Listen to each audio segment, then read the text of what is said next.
So my mom was agnostic, she was atheist. The Lord had been pressing on my heart to go visit her.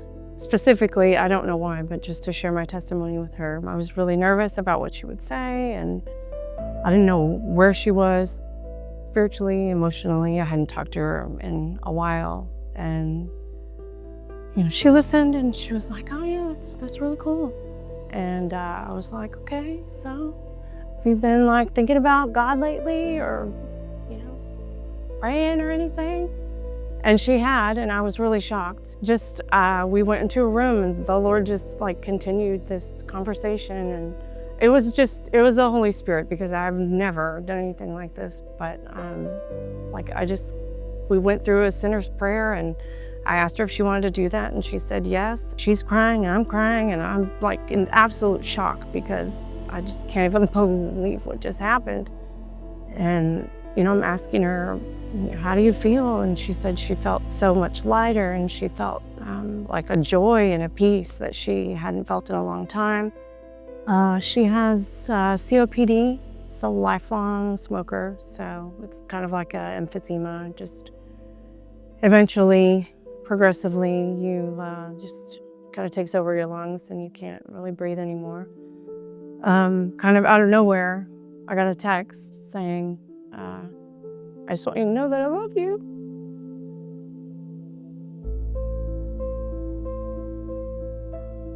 So I knew something was wrong.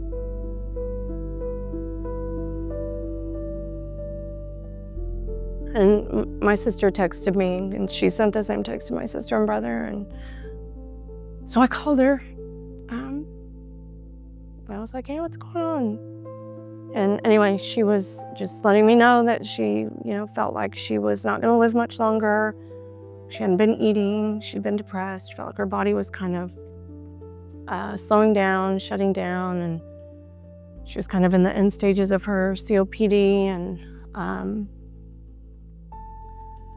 And I was like, Mom, let's see if we can find you some help. We kind of needed her to know that she's independent, but she couldn't live by herself. And so we had kind of prayed together, like we knew that she needed to come stay with us, but she had already said that she wouldn't come stay with us.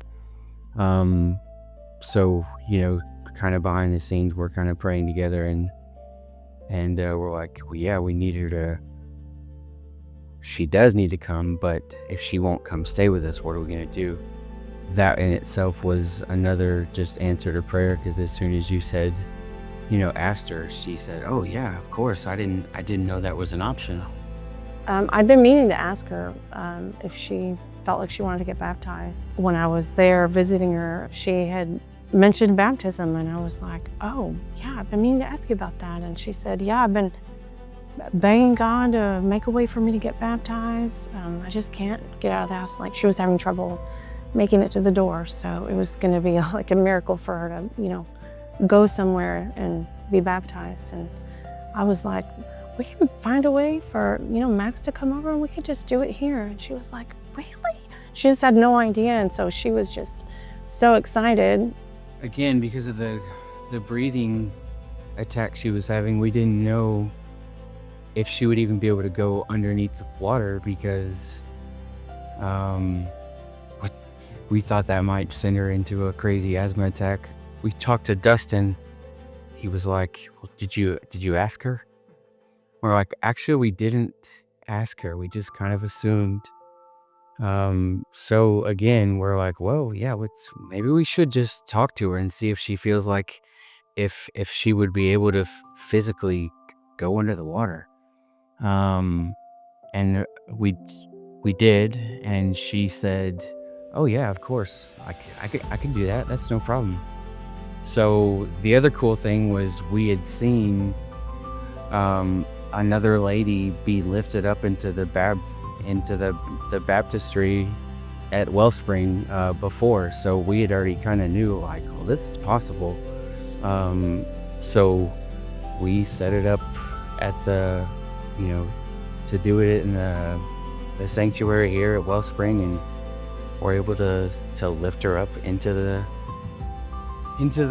water and did it here. And Yeah, she was so excited. Like, she was all day. She just had so much energy, and if they play the video, just watch her face.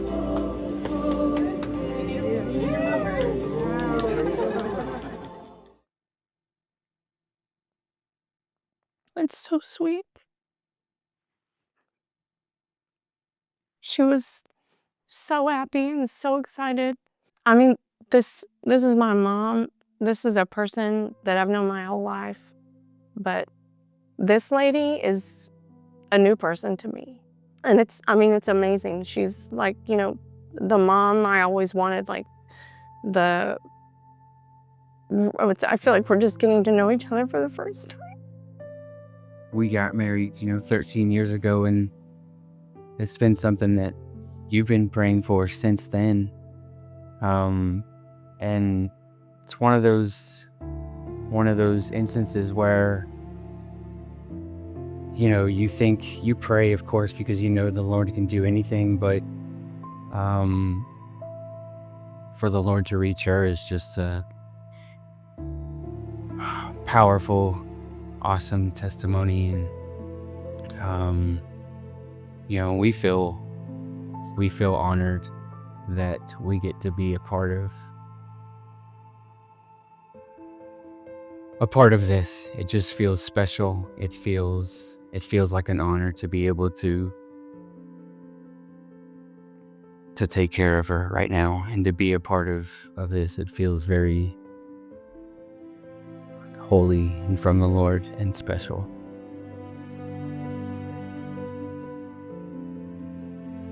I'll just say thank you. I'm so grateful. I'm so thankful. Being obedient when you feel like the Lord is telling you to do something, like go see your mom. Tell her one more time.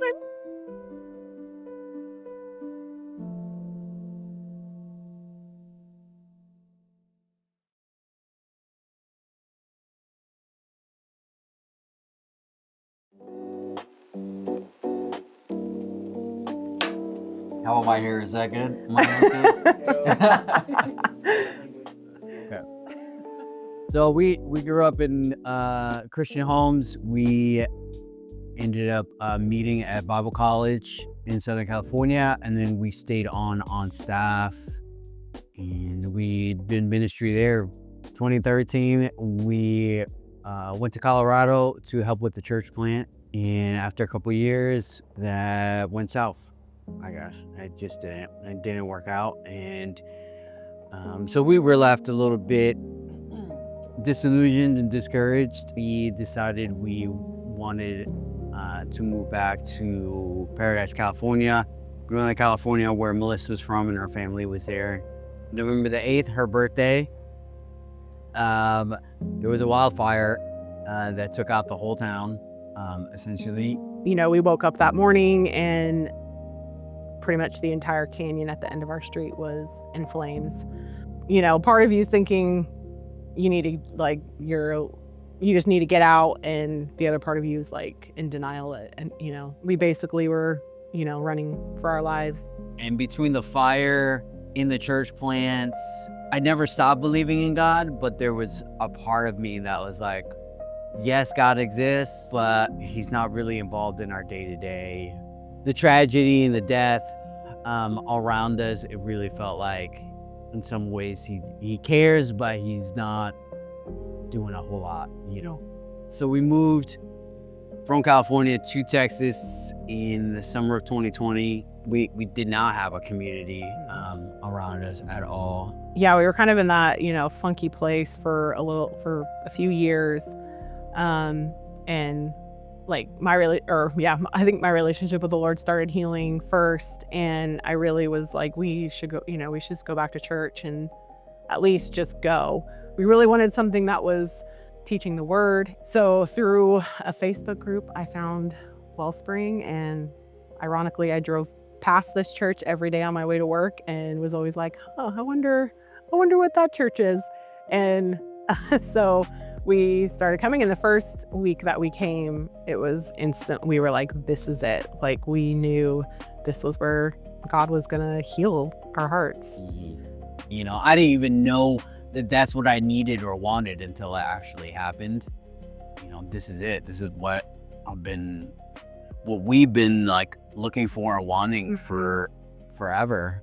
March 10th, March 2024. 2024, I had my stroke, and that Changed everything. yeah, literally Mhm. changed everything. He was in the ICU for a month. Originally, it was only supposed to be about a week or two. The second night that he was there, he fell. You know, the nurse assured me he would be okay, even though he'd been trying to get up all day. He got up 39 times that night, and he had fallen at one point, and I believe he hit his head. From that night on, he had a brain bleed that we were not aware of, and the day before they were going to try and send him home, he went into a full coma, and this was about 2 weeks after he went into the ICU. They had to do an emergency craniotomy. There were multiple times during those 2 weeks that he almost died, and it was like I knew the Lord had told me like everything was going to change, and he told me I needed to get as many people praying as I could. And I just just started posting on social media.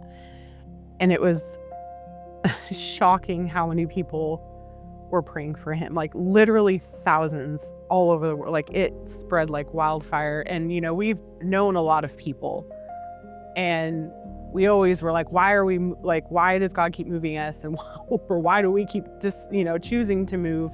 During that time, it all made sense, because if we had not known that amount of people that we did and had, in all these different places, it was just astounding the amount of people that were praying for him.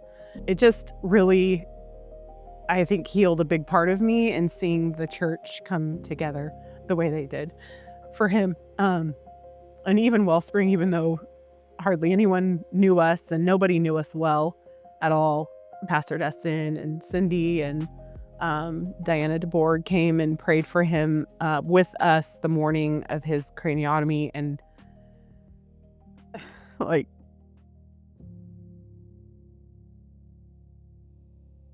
and that, just meant so much and just kept me afloat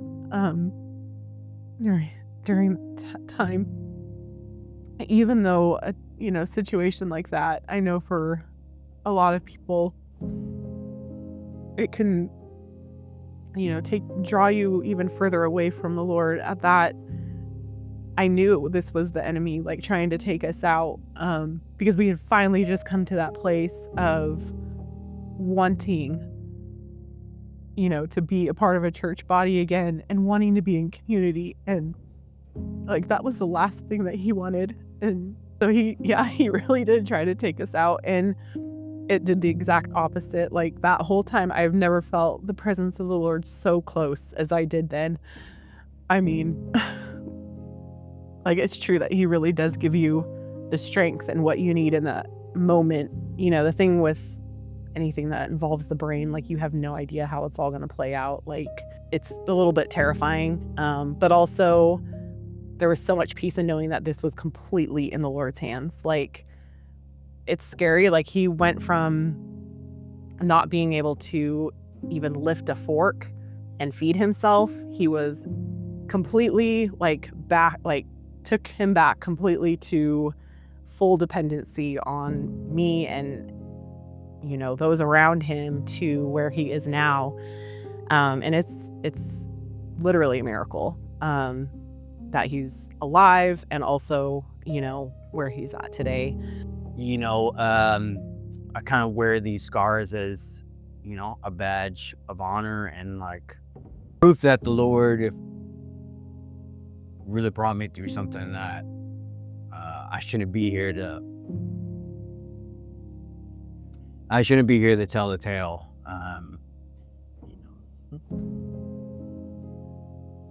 So it's weird hearing Melissa's stories and me just not being able to remember any of it. I have the memories of now, and immediately after that happened, and of going through rehab. And when we first started coming back, I was in a wheelchair for a couple of weeks. Really felt like the Lord kind of just impressed on me during that time. And one thing that I've told myself every day, if not multiple times a day, depending on what was going on, was that Lord, I don't know what you're doing, but I know you're doing something. So, that we started going to a small group, gotten, more and more involved as the year has gone on. We were able to go on the Latin America mission trip, which we have never gone on a mission trip together. We had the time and the desire, and we did not have the money, but the Lord completely provided for both of us to go. And, beforehand, we didn't know. I think David had said that, there might be some translating that he would do just among us, like our team. And when we got there, there was no other no other translator, but there was no translator on there. And so it was honestly just a miracle to see him completely step into that so confidently, and the Lord give him that ability. And we didn't even know that was in his wheelhouse. Yeah, and thank God I didn't know ahead of time that was gonna happen, because I would have just got in my own head and psyched myself out. And thankfully, the Lord gave me the ability to do it. I had no right or business to be able to be doing that. And honestly, just going on that mission trip and just being involved with the small groups and with the church and all that has just been more than what we ever could have really thought we were going to be able to do or want to do after what has happened to us previous. And so it's been amazing just seeing the Lord work. Thank you. He obviously knows what he's doing, and he knew that as weird it is to say, this stroke and what has happened to us has been the best thing that ever could have happened to us, really, because we are seeing life so differently and seeing the Lord work in just amazing ways. So yeah, what the enemy intended for evil, God has truly turned it for good. And just so much gratefulness and thankfulness to him for using these hard things. At the time, it was not, I don't know that I could have said thank you for it then, but he knows exactly the things that we need that are going to bring us closer to him, and just amazing. Mm-hmm.